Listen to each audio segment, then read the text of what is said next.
Welcome back, CruiseHols, or hello if you're new to this channel. Where in this video I will bring you the second part of my mini cruise to Northern Europe, where I've already visited the port of Hamburg in Germany after setting off from Southampton. In this part I have another sea day before heading to the Dutch port of Rotterdam and then back to Southampton. So if you've not seen part 1 yet, make sure you start there. And if you're following along for the ride, don't forget to like and subscribe for more videos like this, and why not leave a comment below if you have visited the port of Rotterdam. My name is Darren, and this is my Rotterdam to Southampton trip report. So after a couple of late nights and early starts, the next day was a sea day, and that allowed me to have a lie-in. So with breakfast missed, I started the day by heading down to the Sorrento's pizza parlour for a coffee, and then another quick walk around the outside promenade before heading up to the buffet for lunch. With this being our last chance to do a lot of the things on the ship that we wanted to do, we would take advantage of the decent weather. And in the afternoon we set out to do our favourite things on board, including table tennis and mini golf, and do some people watching as they crashed out on the surf simulator. Then it was back to our room to get changed, check on our new friend, before once again popping up to the Windjammer buffet for tea. After that we headed down to the theatre to watch Grease, the ship's West End, or Broadway if you prefer, performance. It is a show I have seen a few times before, both touring ones and on the West End, but I have to say that it was actually one of the better renditions of the show. And big raps must be given to the cast, as they were all excellent. Following that, I headed straight to the promenade for the Rock Britannia street party, which is something that we have never really experienced on any other line that I've sailed on, and it was something I was personally looking forward to before cruising with Royal Caribbean. Thankfully the street party lived up to the hype, and it was just some good fun, with people of all ages and nationalities just having a good time together, and that really is a part of what makes cruising so special. This particular street party featured the music of British bands and singers from down the years, but there were plenty of different options, although an earlier street party was based on music from musicals, and that clashed with Grease, and that seemed a little bit of poor planning on Royal Caribbean's part, as I wanted to go to that one as well. Going ashore with Darren. So after that it was time for bed, and then another early morning start, as the next day saw us wake up by pulling into the cruise dock in the heart of Rotterdam for the last full day of our getaway. And what a spectacular setting you get when you dock in the Netherlands' second city. Behind the terminal are huge skyscrapers and some historic dockside buildings, whilst in front is the city centre of Rotterdam. To one side of you is the vast port of Rotterdam, while the other side is the iconic Erasmus Bridge, and it is that bridge that the vast majority of those heading off on shore will walk over to start with. Whilst crossing, and from the banks of the river at the other side, you get great views of your cruise ship.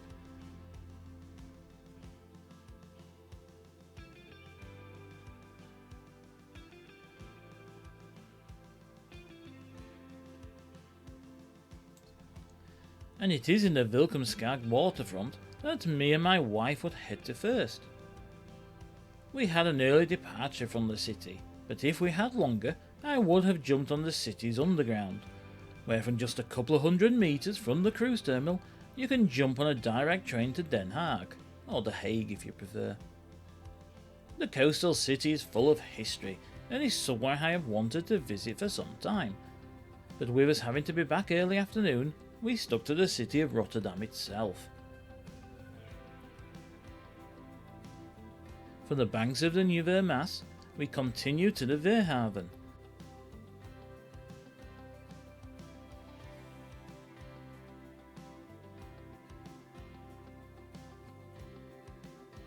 which is full of older ships and has the feeling of being a museum, despite being a working harbour.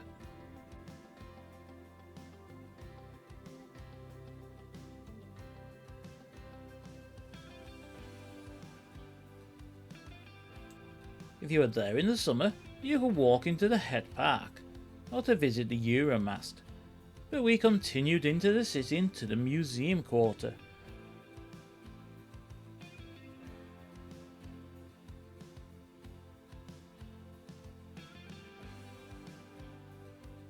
Starting with looking around some of the outside sculptures of the console.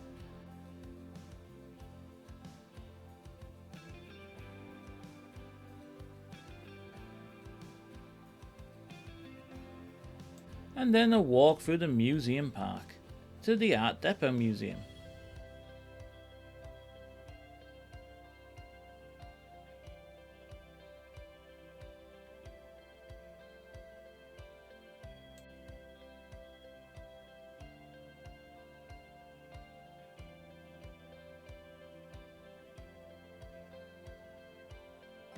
An art museum which gives a great reflection of the city on its glass outer shell.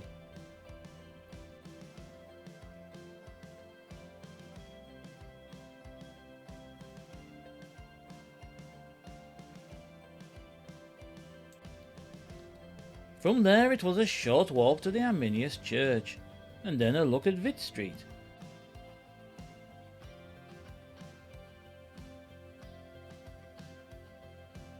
Before heading up to the historic Oud Binnenweg, which is a shopping street that has remained unchanged and survived the bombing in the war quite well. And it's also here where there is a Santa Claus statue.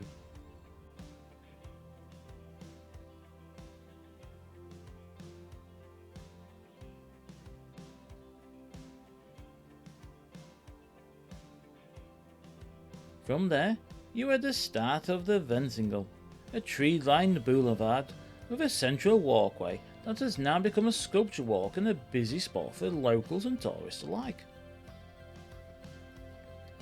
It's around a 1 kilometre walk from one end to the other, and we did the full length, as that takes you to the city's train station, which is another striking building, and along the way there's lots to look at, including some interesting architecture, some sculptures, and a modern church with a different look to it, shall we say. From the central station, it was a short walk, or at least it should have been, and that was the plan, but roadworks made it about twice as long as we expected, to arriving at the new Delft Gate, a piece of art designed on the old gateway into the city, which still houses some of the stonework from the original city wall. We then headed to the Rotterdam Town Hall, or Stadhuis,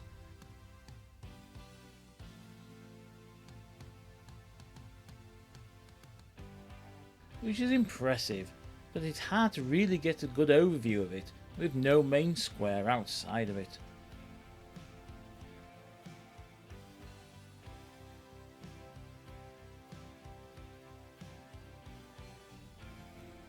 It does sit on the cool single main road, which goes straight back to the cruise terminal, via some of the main shopping areas of the city, if that's your thing.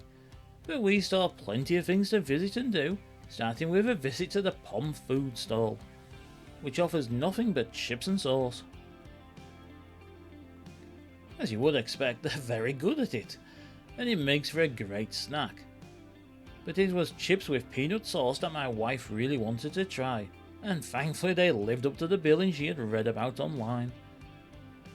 We did have to wait for the stall to open, so did some gift shopping at the nearby underground shopping centre, next to the city's World Trade Center, that links two sections of the Beurs district together, and after finishing our snack, we headed to the historic Schneiderhuis building. Next, we headed to the Wezen Bridge, which gives you a great view of something altogether different: city centre surfing.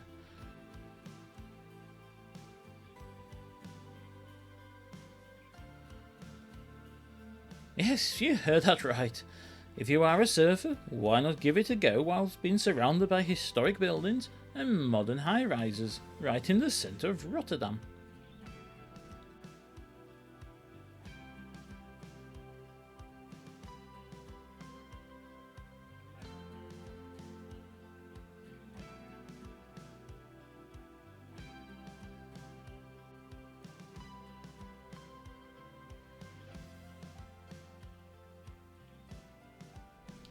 I am certainly not a surfer, so after watching some succeed and some fail at it, me and my wife continue to the St. Lawrence Church, which backs onto a large walkway with a huge market, although it wasn't actually on the day we were there.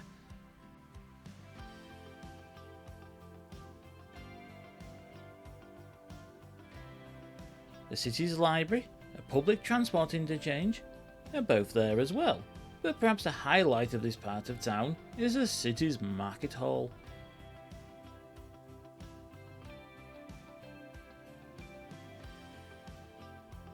Part street food market, part shopping centre, and part apartment block. The outer shell of this striking building features some apartments, you see. Inside it, it is a bustling food market, with stalls offering food from across the globe, and many having seating above them for you to enjoy your purchases.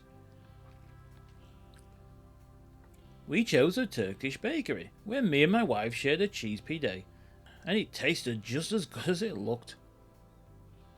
From there, it's back outside, diagonally across the main walkway, and over to one of the most iconic tourist attractions of Rotterdam, the cube houses. These striking buildings, which some are lived in, some are a museum open to look around for tourists, and some are even hotel rooms.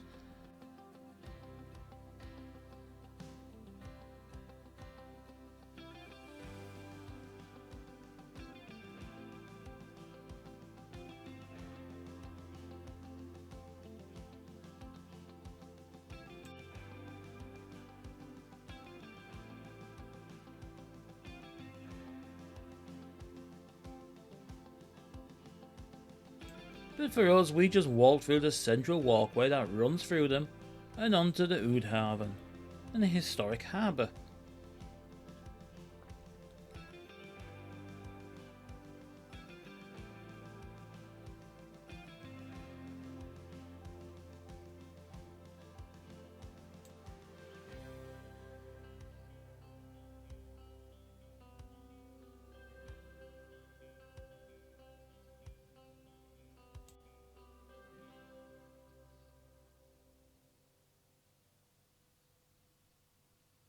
This is a beautiful part of the city, and has some incredible buildings around it, and it also gives you access to the Van Haven.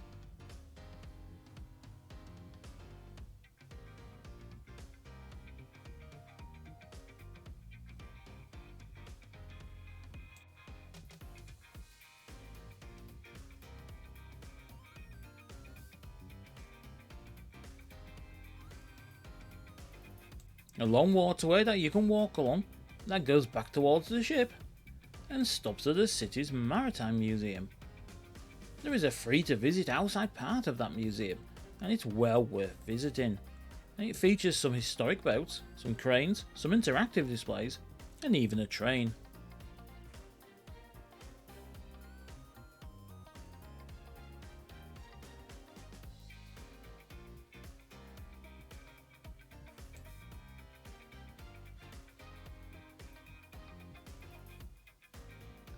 From there it was a straight walk back to the cruise terminal, back across the Erasmus Bridge, and after another ice cream when we got back on board, we would get ready to watch us sail out of the city centre of Rotterdam to the North Sea, where you start off by sailing past the city centre and then through the massive Rotterdam port.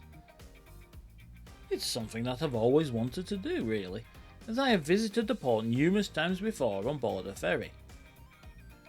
But they dock right at the coast, so aside from driving along it for a bit, I have never got to see much of the port.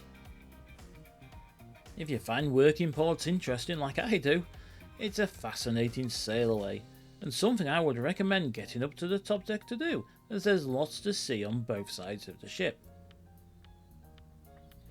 On our cruise, we even sailed past the Iona cruise ship, belonging to P&O, which was in dry dock, and one of the ferries that I have sailed on. And I did all of that while snacking on chicken and chips from the onboard chippy. We had an early start and a long drive home, so we'd simply head down to the balloon drop on the Royal Promenade before grabbing some tea and heading back to our room for the dreaded packing up to get off early in the morning. After departing from the Horizon Terminal, we would arrive at the City Terminal, which is of course where we were originally due to depart from. And after a little bit of a delay to our arrival, we were soon off the ship and back to our car. So that just about wraps it up for this mini cruise trip report. It was a great holiday. I enjoyed just about every aspect of it. If you've never sailed on the Independence of the Sea, I would highly recommend it. So all that remains to be said is thank you so much for following along with this trip report. I hope you enjoyed both parts, and see you next time.